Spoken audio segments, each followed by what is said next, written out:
તે ભગવાનના કુર્મા અવતાર અને સમુદ્ર મંથન તેની કથાનો આરંભ કરે છે. અહીંયા એક વખતે ઇન્દ્ર પોતાના હાથી ઉપર બિરાજમાન થઈ જતા હતા અને તે સમયે સામેથી દુર્વાસા મુનિ મળ્યા અને દુર્વાસા મુનિએ જેવા અમને જોયા એટલે ઇન્દ્રને થયું કે દુર્વાસા મુનિ જ્યારે સામેથી આવે એટલે દરેક લોકોને મનમાં ભય ઊભો થાય કે દુર્વાસા મુનિની જોડે જો કંઈ ભૂલ થઈ ગઈ તો તરત જ તેમને ગુસ્સો આવશે. એટલે ઇન્દ્રએ તેમને રાજી કરવા માટે વખાણ કરવા લાગ્યા અને આમ સાંભળી અને દુર્વાસા મુનિ પ્રસન્ન બન્યા અને તેમને તેમના ગળામાં પહેરેલી માળા ઇન્દ્રને પહેરાવી. એટલે ઇન્દ્રએ તે હાથી તે જે માળા હતી તે માળા પોતાના જે હાથી ઉપર આમ પધરાવી અને હાથીના ઉપરના ભાગથી નીચે પડી ગઈ અને તે માળા તેના પગ નીચે આવી. આટલું જોયું અને દુર્વાસા મુનિએ ઇન્દ્રને શ્રાપ આપ્યો કે તું લક્ષ્મી રહિત બની જાય. એટલે આમ જેવો શ્રાપ આપ્યો એટલે ઇન્દ્ર ત્યાંના રાજા હતા સ્વર્ગના, એટલે તે લક્ષ્મી રહિત બન્યા. લક્ષ્મી રહિત કહેતા તેમને સ્વર્ગ છોડવાનો વારો આવ્યો. આ પ્રમાણે એમના શ્રાપના કારણે ત્યાં દેવો અને દાનવોનું યુદ્ધ થયું અને તેમાં દેવો હારી ગયા. થોડોક સમય વીત્યો પછી ભગવાન નારાયણની પાસે બધા દેવો ગયા અને તે અજીત નામના હતા કે અજીત નામના જે દેવ છે નારાયણ, તેમની કૃપાથી આ સમુદ્ર મંથન થયું હતું. એટલે તેમની પાસે જઈ અને કહ્યું કે પરમાત્મા, આનો કંઈક ઉપાય લાવવો પડશે. આ દાનવો અમને હેરાન કરે છે. હવે દેવો અને દાનવો તે બંને આમ તો બંને ભાઈ છે, દિતિ અને અદિતિ. દિતિ માતાના દૈત્યો અને અદિતિ માતાના દેવો પુત્રો છે. તેમને કહ્યું કે આપણે બંને ભાઈ ભાઈ છીએ તો આપણે સમુદ્ર મંથન કરીએ અને એમાંથી જે અમૃત નીકળે તે આપણે લોકો ગ્રહણ કરીએ. અને ત્યારે તેમને મનાવ્યા એટલે દૈત્યો રાજી થયા. દૈત્યો કે વાત તો આ બધી લાભની છે તો સારું, ત્યારે આપણે કરીએ, પણ સમુદ્ર મંથન કરીએ ક્યાં અને કેવી રીતે? તો કહ્યું આપણે સમુદ્રની અંદર મંદરાચલ પર્વતનું વલોણું બનાવી અને વાસુકી નાગનું દોરડું બનાવી અને કરવાનો નિર્ણય થયો. હવે વાસુકી નાગને અમૃતનો ભાગ આપવાનું નક્કી કર્યું. હવે આ રીતે એ પર્વતને લઈ અને સમુદ્રના તટ ઉપર લઈ જતા હતા. એટલે દેવો અને દૈત્યોનું બળ ઓછું પડ્યું. એટલે રસ્તામાંથી ભગવાન આવ્યા અને ગરુડની પાંખ ઉપર એ પર્વતને બિરાજમાન કરી અને સમુદ્રમાં મૂક્યા. હવે આટલો મોટો પર્વત ત્યાં આગળ સમુદ્રના પેટાળમાં મૂક્યો પણ તે રહી નતો શકતો, નીચે ઉતરી જાય, પાણીમાં જતો રહે. અને ત્યારે દેવોએ ભગવાનની સ્તુતિ કરી અને ભગવાનની સ્તુતિ થવાથી ભગવાને ત્યાં આગળ કાચબાનું રૂપ ધારણ કર્યું છે. બોલો શ્રી કશ્યપ ભગવાન કી જય, શ્રી લક્ષ્મી નારાયણ દેવ કી જય, દ્વારિકાધીશ કી જય. ભગવાનનો આ રીતે કુર્મા અવતાર ધારણ કર્યો અને તે વિશ્વના કલ્યાણના માટે. અને ભગવાને ત્યાં કુર્મા અવતાર ધારણ કરી અને પોતાની પીઠ ઉપર આ પર્વતને લીધો અને તે પર્વતને પોતાની પીઠ ઉપર બિરાજમાન કરી અને કહ્યું કે હવે આ સમુદ્ર મંથન ચાલુ કરો. અને જેવું આમાં નક્કી થયું કે ભાઈ મોઢા આગળ કોણ ને, દેવો કે અમે રહીએ, દાનવો કે અમે રહીએ. પણ તે ભગવાનને કહ્યું કે એટલે કે ભાઈ દેવો દાનવોને રહેવા દો, તમે પૂંછડી પકડો. દૈત્યો વધારે પડતા હરખ પદુડા બન્યા અને નાગના મોઢા આગળ ઉભા રહ્યા. અને જેવું દોરડું ખેંચવાનું ચાલુ કર્યું, મંથન કરવાનું, એટલે શરૂઆતમાં તો નાગના મોઢામાંથી ગરમ વાયુ, તેની આંખમાંથી ગરમ વાયુ નીકળવા માંડ્યો.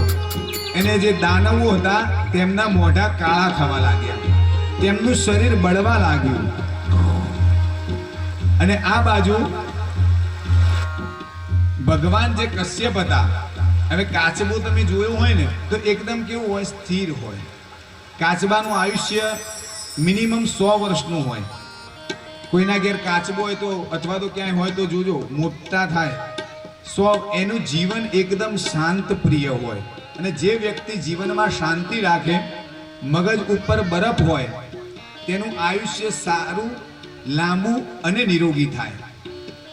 હવે આટલા મોટા પર્વતને ભગવાને પીઠ ઉપર બિરાજમાન કર્યા હશે તો ભગવાનનું સ્વરૂપ કેટલું મોટું હશે.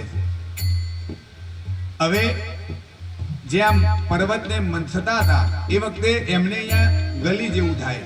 એક તો એ, અને બીજું તેમના જે શ્વાસ લેતા હતા કશ્યપ ભગવાન,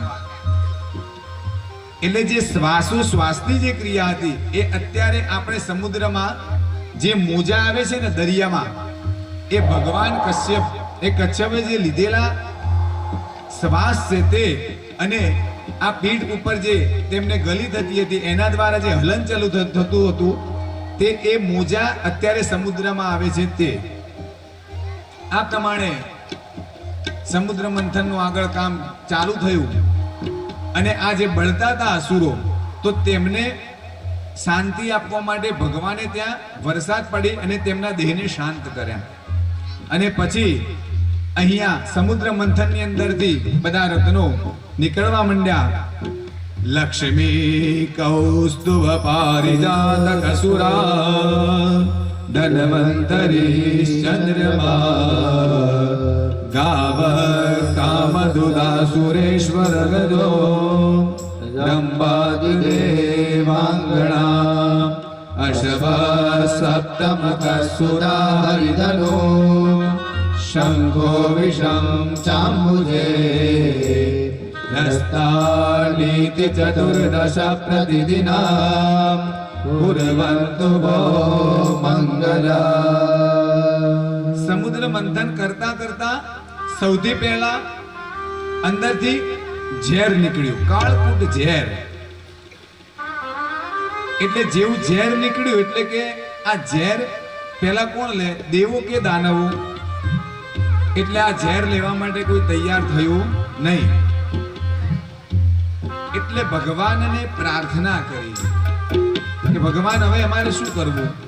એટલે ભગવાન નારાયણે કહ્યું આનો રસ્તો તો કેવળ ને કેવળ ભગવાન નારાયણ સિવાય, ભગવાન મહાદેવજી સિવાય કોઈ આનો બતાવી નહીં શકે રસ્તો. અને દેવો ભેગા થઈ અને મહાદેવજીની પાસે ગયા અને મહાદેવજીને કહ્યું કે આપે આ વિષ્ણુ કંઈક રસ્તો બતાવો. એટલે મહાદેવજીએ કહ્યું કે આ વિષને હું ગ્રહણ કરું. અને મહાદેવજીએ તે વિષને ગ્રહણ કર્યું છે. અને મહાદેવજીએ કંઠની અંદર કેમ રાખ્યું? તો એનું કારણ ભગવાનના હૃદયની અંદર પણ તેમના ભક્તો બિરાજમાન છે. અને ભગવાન મહાદેવજીના પણ ઈષ્ટ ભગવાન નારાયણ છે અને ભગવાન નારાયણના પણ ઈષ્ટ ભગવાન મહાદેવજી છે.